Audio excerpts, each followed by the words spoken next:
Nous allons faire la deuxième séance de ce qu'on a commencé hier concernant les enseignements à tirer de la notion d'enlèvement, ou bien de l'enlèvement puisqu'il n'y en a qu'un seul, que nous attendons tous. La Bible appelle ça aussi l'avènement du Seigneur, l'avènement du Seigneur. Et comme nous l'avions dit hier, souvent nous en avons parlé dans une logique de signes précédant le retour du Seigneur. On a plus étudié ces signes, plus discuté sur ces signes-là, alors que l'enlèvement, cette notion-là, en elle-même, a des enseignements de Dieu dedans. Voilà, Dieu ne fait pas les choses en vain et il n'insiste pas sur une notion en vain. C'est qu'il veut nous parler à travers cette notion-là. Et hier, nous avions donné des exemples, premièrement en disant justement que cette notion d'enlèvement existait déjà dans l'Ancien Testament et elle est citée à plusieurs reprises dans le Nouveau Testament. Le fait que ça soit cité à plusieurs reprises doit nous faire comprendre que Dieu y tient. C'est vraiment la parole de Dieu, ça s'accomplira. Voilà. Et on a donné d'autres raisons, d'autres enseignements à tirer de cette notion d'enlèvement. Déjà, le côté que ça se fera à l'improviste, personne ne saura. Donc ça ne sert à rien d'évaluer des dates, puisque c'est dit dans plusieurs passages qu'il viendra comme un voleur, il viendra à l'improviste. Voilà. Il y a beaucoup de choses qu'on a tirées de cette notion d'enlèvement. Et aujourd'hui, nous allons parler de deux enseignements à tirer pour clôturer cette série de cette notion d'enlèvement. Nous relisons le passage principal concernant l'enlèvement. C'est dans 1 Thessaloniciens 4, 13 à 18. 1 Thessaloniciens 4, 13 à 18. Il est écrit ceci. Nous ne voulons pas, frères, que vous soyez dans l'ignorance au sujet de ceux qui dorment, afin que vous ne vous affligiez pas comme les autres qui n'ont point d'espérance. Car si nous croyons que Jésus est mort et qu'il est ressuscité, croyons aussi que si nous croyons que Jésus est mort et qu'il est ressuscité, croyons aussi que Dieu ramènera par Jésus et avec lui ceux qui sont morts. Voici en effet ce que nous vous déclarons d'après la parole du Seigneur. Nous les vivants, restés pour l'avènement du Seigneur, nous ne devancerons pas ceux qui sont morts, car le Seigneur lui-même a un signal donné, à la voix d'un archange et au son de la trompette de Dieu, descendra du ciel, et les morts en Christ ressusciteront premièrement. Ensuite, nous les vivants, qui seront restés, nous serons tous ensemble enlevés avec eux sur des nuées à la rencontre du Seigneur dans les airs. Et ainsi, nous serons toujours avec le Seigneur. Consolez-vous donc les uns les autres par ces paroles. Alors, la phrase qui va retenir notre attention aujourd'hui, c'est « Les morts en Christ ressusciteront premièrement ». C'est-à-dire les gens de Christ, les morts en Christ. Ceux qui sont morts en Christ, ça veut dire les gens qui ont donné leur vie à Jésus et ils vont ressusciter premièrement. Et il est dit, nous les vivants, mais donc ça ne peut être que des vivants en Christ. Si on dit des morts en Christ, les vivants en Christ. Et les vivants en Christ, c'est qui? C'est ça qui va être notre partage essentiel, l'enseignement essentiel. Et on rajoutera une deuxième leçon, mais la plus importante des leçons aujourd'hui, c'est être en Christ. C'est quoi? Est-ce que c'est les morts en Christ qui ressusciteront d'abord? Ensuite, les vivants en Christ partiront avec le Seigneur. C'est quoi être en Christ? Jésus lui-même définit ça. Être en Christ, c'est être sauvé. Et donc nous allons lire un passage essentiel du Nouveau Testament où Jésus en parle. Donc c'est dans Jean chapitre 3. Jean chapitre 3. Jean chapitre 3, à partir du premier verset.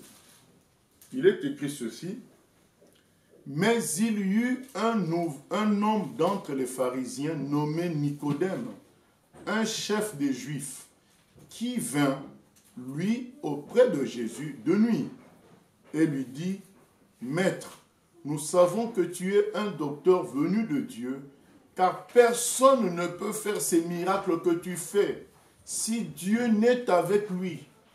Jésus lui répondit: en vérité, je te le dis, si un homme ne naît de nouveau, il ne peut voir le royaume de Dieu. Nicodème lui dit: comment un homme peut-il naître quand il est vieux? Peut-il rentrer dans le sein de sa mère et naître? Jésus répondit: en vérité, je te le dis, si un homme ne naît d'eau et d'esprit, il ne peut entrer dans le royaume de Dieu. Ce qui est né de la chair est chair, et ce qui est né de l'esprit est esprit. Ne t'étonne pas que je t'ai dit, il faut que vous naissiez de nouveau. Le vent souffle où il veut, et tu en entends le bruit, mais tu ne sais d'où il vient, ni où il va. Il en est ainsi de tout homme qui est né de l'esprit. Voilà. Jésus lui-même donne, est-ce qu'on doit dire la condition, donne l'état de celui qui est en Christ, de celui qui est sauvé. Il dit, c'est quelqu'un qui est né de nouveau. Mais Nicodème lui dit, mais c'est comment? Jésus lui dit, c'est par la parole, la puissance de la parole de Dieu, qui est né d'eau et d'esprit. Il ne s'agit pas de l'eau du baptême, il s'agit de l'eau de la parole. Qui est né d'eau et d'esprit, quelqu'un qui reçoit la parole de Dieu et qui reçoit l'esprit de Dieu, ça devient quelqu'un de Christ. Et nous avons d'autres versets complémentaires dans Romains 8 qui montrent que ceux qui n'ont pas l'Esprit de Dieu, à partir du verset 15, ne sont pas enfants de Dieu. Donc Jésus dit, tout se fait par l'Esprit de Dieu et la parole de Dieu, de sorte que quand quelqu'un est en Christ, il ne sait pas exactement quand ça a commencé. Il donne l'image du vent, le vent souffle, tu en entends le bruit, mais tu ne sais pas d'où il vient, ni où il va. Voilà l'état de quelqu'un qui est en Christ, d'un enfant de Dieu. C'est quelqu'un qui a été saisi à un moment donné par l'Esprit de Dieu à travers la parole qu'il a reçue et qui s'est abandonné, puisque, comme on dit, le vent souffle, tu ne sais d'où il vient, voilà, en s'abandonnant entre les mains de Dieu, les mains de Jésus-Christ. C'est Jésus maintenant qui saisit la personne et commence à conduire la personne. Donc nous allons lire Romains 8 qui confirme ce que nous sommes en train de dire dans Romains 8. Romains 8.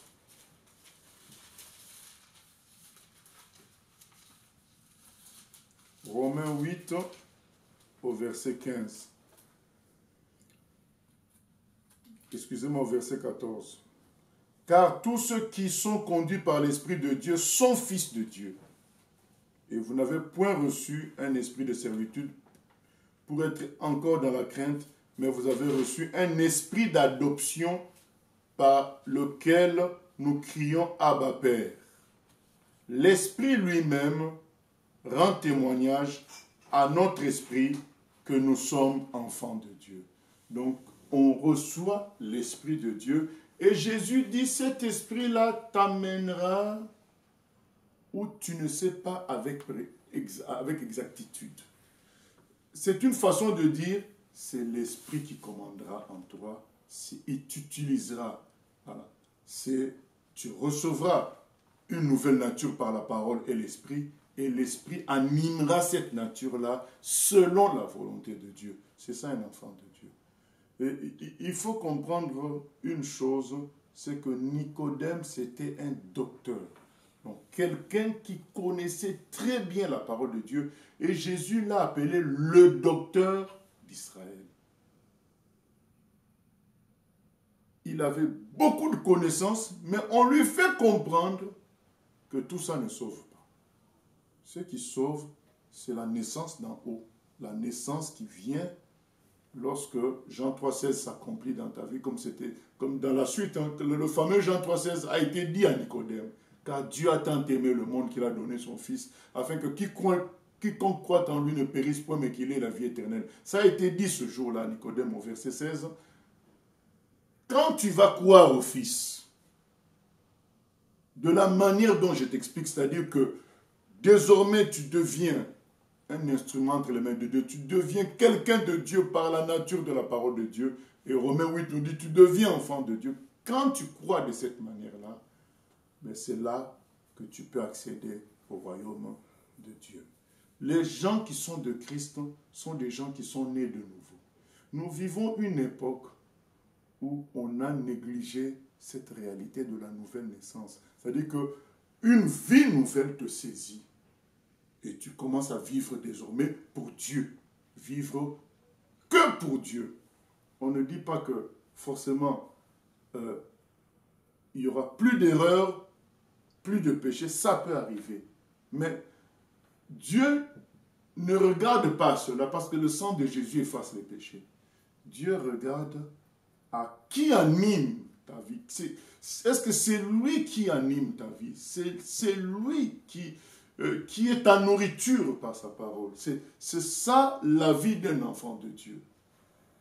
Ce n'est pas la quantité de connaissances. Nous vivons une époque où les gens pensent que, en connaissant beaucoup, en se documentant beaucoup sur les choses de Dieu, c'est là qu'ils s'affermissent et deviennent de vrais enfants de Dieu. C'est faux. C'est lorsque nous acceptons ce contrat que Jésus pose à Nicodème. Il dit, le contrat pour aller au ciel, c'est que tu reçoives la nature du ciel.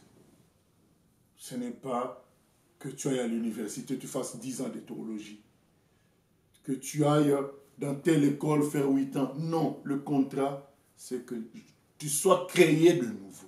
C'est comme ça qu'on va au ciel. Et à partir du moment où on est créé de nouveau,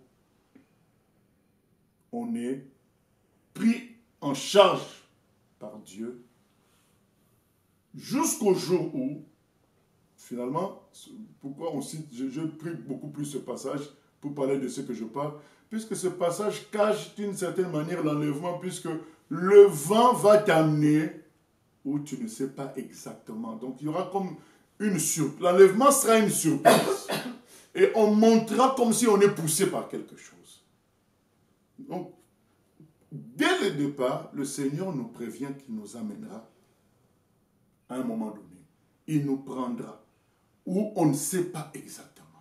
Il le dit à Nicodème, le contrat, c'est que je prenne ta vie en charge, que tu sois animé par ma vie à moi, conduit par mon esprit, sans que toi tu maîtrises la situation. Nous vivons une époque où quand vous parlez aux gens qui se disent chrétiens, ils maîtrisent leur vie. Ils savent exactement ce qu'ils veulent, exactement où ils vont. Tout est maîtrisé.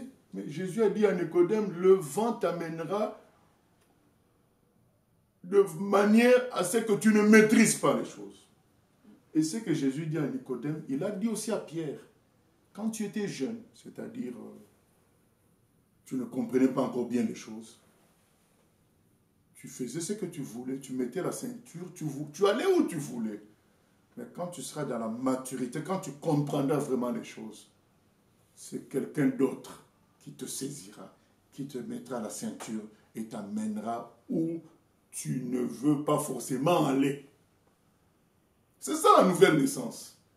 C'est Dieu qui te prend boum, en charge et maintenant tu vis par lui. Vous savez, comme Zachée, lorsque Jésus entre dans sa maison, il reçoit la vie céleste. Et fonctionnement de cette vie, Seigneur, à partir d'aujourd'hui, je donne la moitié de mes biens aux pauvres. Et le reste, je restitue aux gens à qui j'ai volé. Vous réalisez que cet homme s'appauvrissait en prenant cette décision. Il s'appauvrissait carrément puisque la moitié il donne déjà aux pauvres. Mais s'il doit rembourser les gens à qui il avait volé, mais donc c'est presque l'autre moitié qui s'en va aussi.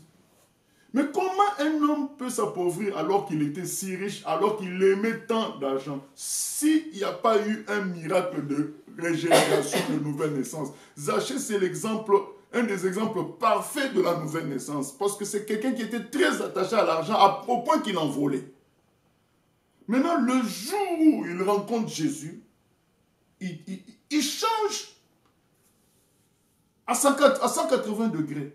Ça veut dire quoi? Il a reçu quelque chose. Il a reçu ce que Jésus présente à Nicodème. Une puissance maintenant qui te dirige au contraire de ce que tu pouvais penser avant, comme il dit à Pierre quand tu étais jeune.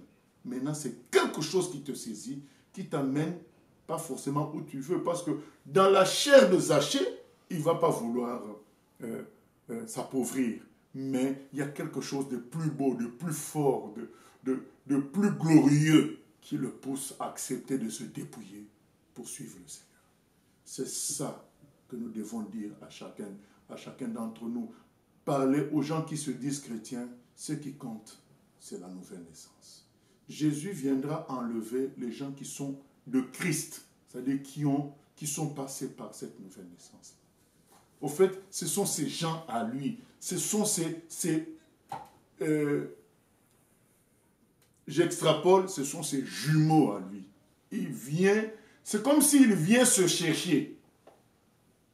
Puisque quand on est de nouveau, on reçoit Christ. Donc, quand il viendra enlever, il viendra se chercher dans partout où il est, il viendra se chercher lui-même. Quand il dit les morts en Christ, donc ceux qui ont eu Jésus en eux, eh bien, cette marque-là ne s'efface pas. Donc quand lui vient, il vient récupérer lui-même. Il vient se récupérer. Mais ça passe par la nouvelle naissance. Et il est catégorique avec Nicodème. Il n'y a pas de secret à connaître. Il n'y a pas de... Non. Nicodème, il faut naître de nouveau. C'est ça le plus important. Ne nous laissons pas avoir par toutes sortes de distractions. On reconnaît une vie chrétienne par le fait que le vent saisit la personne et l'amène d'une manière que l'homme ne voudrait pas. C'est là où on sait que là, cette personne a tout lâché. Comme Zachée, il a tout lâché pour suivre le Seigneur. C'est ça la nouvelle naissance. Comme le démoniaque de Gadara, il est délivré et il s'accroche au Seigneur. Et le Seigneur dit, ben, rentre chez toi. Et il va annoncer la parole dans 10 villes. C'est qu'une nouvelle nature l'a saisi. Les choses anciennes sont passées, toutes choses sont devenues nouvelles. C'est ça que le Seigneur, ce sont ces personnes-là que le Seigneur viendra enlever. Les gens qui sont passés par la nouvelle naissance. Nous devons à nouveau parler de la nouvelle naissance. À tout le monde. N'hésitons pas, bien-aimés, pas avec un esprit d'orgueil, mais soyons prêts quand le Saint-Esprit va nous pousser à en parler à quelqu'un, qu'on en parle. Pas forcément en accusant l'autre de ne pas être né de nouveau, mais en parlant. Parce que c'est ça qui qualifiera les gens pour aller, pour participer à l'enlèvement. Vous savez, je vous ai toujours parlé de Maurice Rey. Il était pasteur, ça faisait 3 ans qu'il était pasteur. Donc, pour être pasteur, il était d'abord officiellement chrétien. Pour faire la théologie, il est chrétien. Il fait la théologie. Pour faire la théologie, il faut manifester quand même une certaine envie de servir Dieu. chrétien, envie de servir Dieu. Théologie, pasteur pendant 3 ans après le diplôme de théologie, mais lui-même à un moment donné, dans son pastorat, il ressent que ce n'est pas ça. Comme Nicodème, exactement pareil, exactement pareil. Il ressent qu'il y a quelque chose qui manque. Il a le diplôme, il a la chair, le poste de pasteur, mais il manque quelque chose. C'est ça qui manquait. Une vie du ciel qui prend position en toi. Et qui commence à t'amener où parfois ta chair ne veut pas. Mais tu es en amour aussi à cette vie qui est en toi. Et tu suis quand même. Par amour, par soumission. Voilà, c'est ça la nouvelle naissance. Aujourd'hui, on parle trop de connaître ceci, polémique à gauche, polémique à droite, c'est du temps perdu. Jésus n'a pas perdu du temps avec Nicodème pour polémiquer sur comment eux ils pratiquaient la loi. Non, il a dit non, c'est la nouvelle naissance qui compte.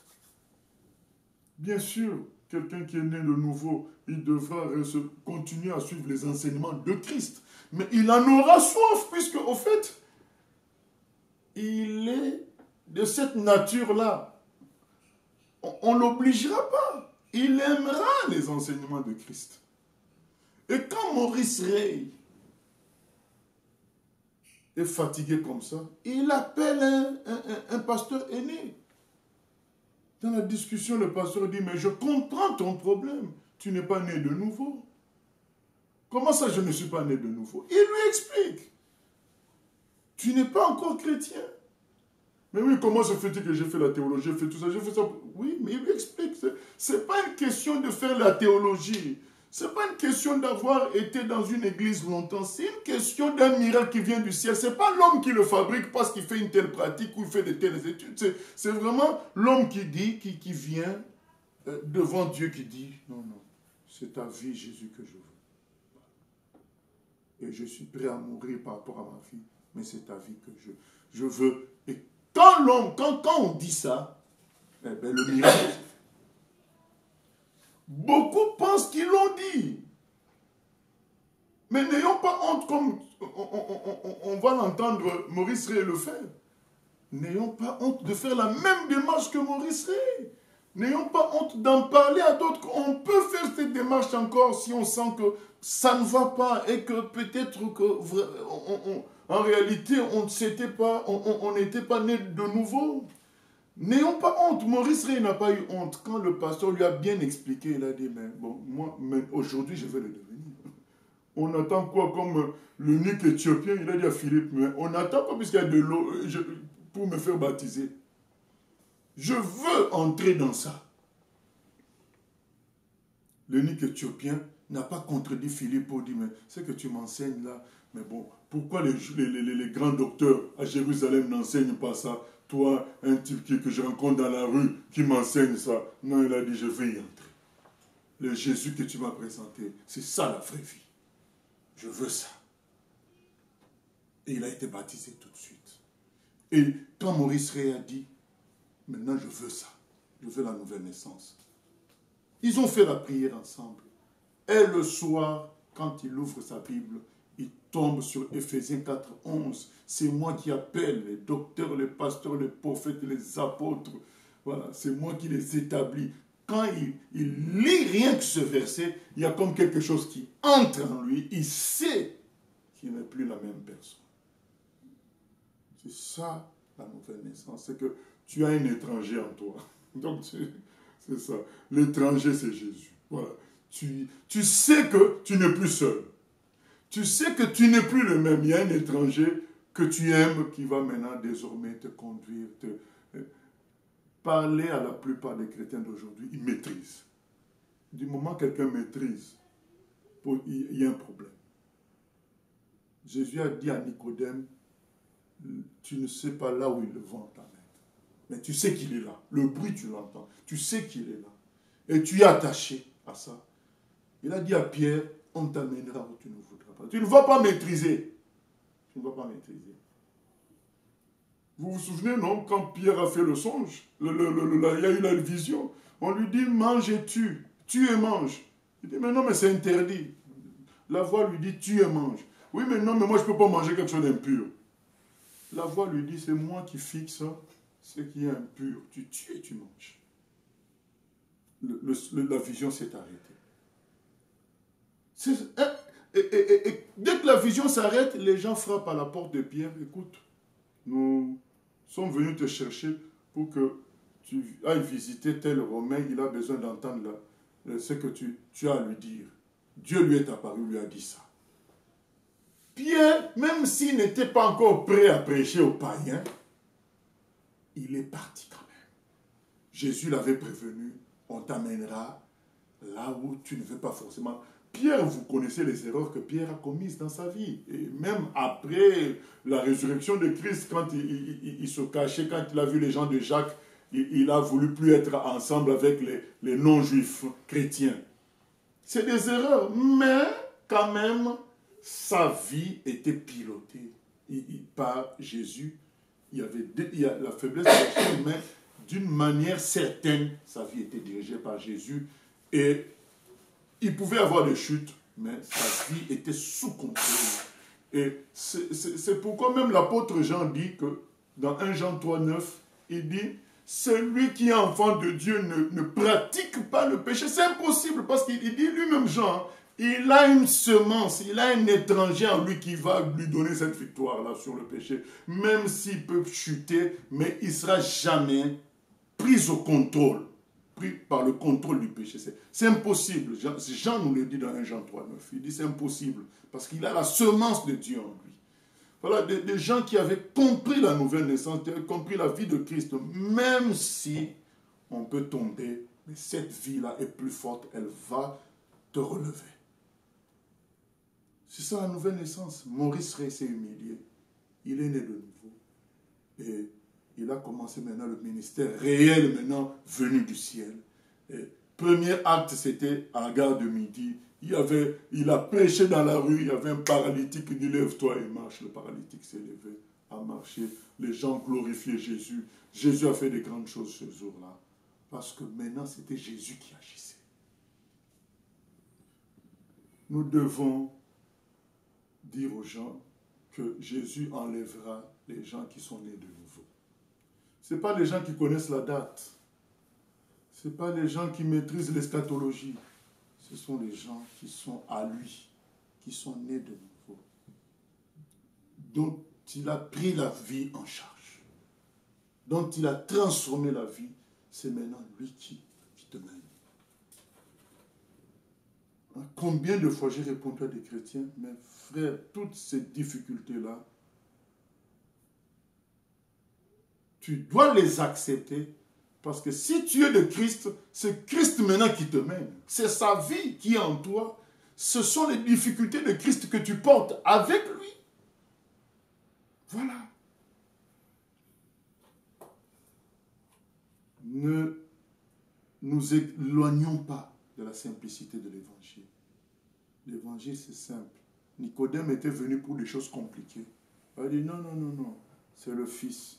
Celui qui a le Fils a la vie. Celui qui n'a pas le Fils n'a pas la vie. Un point, c'est tout. C'est le Fils. Dieu a tout mis dans le Fils. Et quand tu prends le Fils, tu deviens une autre personne. Toi-même, tu ne vas plus te reconnaître et les autres non plus. Mais dans le bien, dans la ressemblance à Christ, et quand Christ vient nous enlever, il prend ceux qui lui ressemblent, ceux qui sont de lui. C'est important, bien-aimé. Et le deuxième enseignement, c'est la logique de famille, la logique de groupe. Quand vous lisez l'enlèvement, c'est des gens qui monteront ensemble. D'ailleurs, même les gens qui sont ressuscités, ils montent ensemble avec les vivants. Ce n'est pas groupe par groupe. Et deuxièmement, non seulement ils montent ensemble, mais les deux groupes se se font au même... Enfin, je veux dire que chaque groupe vit la transformation au même moment. Chaque individu de chaque groupe vit la transformation au même moment que tous les autres. Il y a l'idée de l'Église du Seigneur. L'Église du Seigneur est une réalité. Le corps du Christ. C'est pourquoi, c'est ça qui explique que pour l'enlèvement, les deux groupes, déjà dans chaque groupe, tout le monde est transformé au même moment et les deux groupes vont ensemble. Jésus vient prendre son corps. Que personne bien-aimé nous amène à détester un autre chrétien. Fut-il peut-être pas vrai, mais nous on ne sait pas, on n'est pas Dieu. On doit comprendre l'importance du corps du Christ. On ne blague pas avec ça. L'enlèvement est un enseignement de cela. Parce que beaucoup se sentent loin des autres frères qui sont en Chine, en Suède, où ils se moquent des autres frères et sœurs. C'est anti-biblique. Puisqu'on sera enlevés ensemble. Maintenant, l'humilité veut que on ne prenne pas la place de Dieu, même si on n'est pas d'accord sur certains points, qu'on ne prenne pas la place de Dieu pour considérer que c'est des êtres voués à l'enfer ou quoi que ce soit. Non. On doit rester humble dans notre façon d'observer les autres et souhaiter toujours qu'ils soient de vrais chrétiens. Sauf quand l'évidence est là qui montre que ce sont des faux. Même les apôtres ont eu à décréter certains faux, puisque l'évidence était là. Lorsqu'il n'y a pas l'évidence, lorsqu'il y a juste de petites oppositions, faisons attention. Nous serons enlevés en famille ensemble. Et un autre fléau qui secoue notre époque, c'est la vie chrétienne en solo. Ce n'est pas biblique. Nous serons enlevés ensemble. Dieu veut qu'on vive la vie chrétienne avec de bien-aimés à qui il est doux. Pour des frères de demeurer ensemble.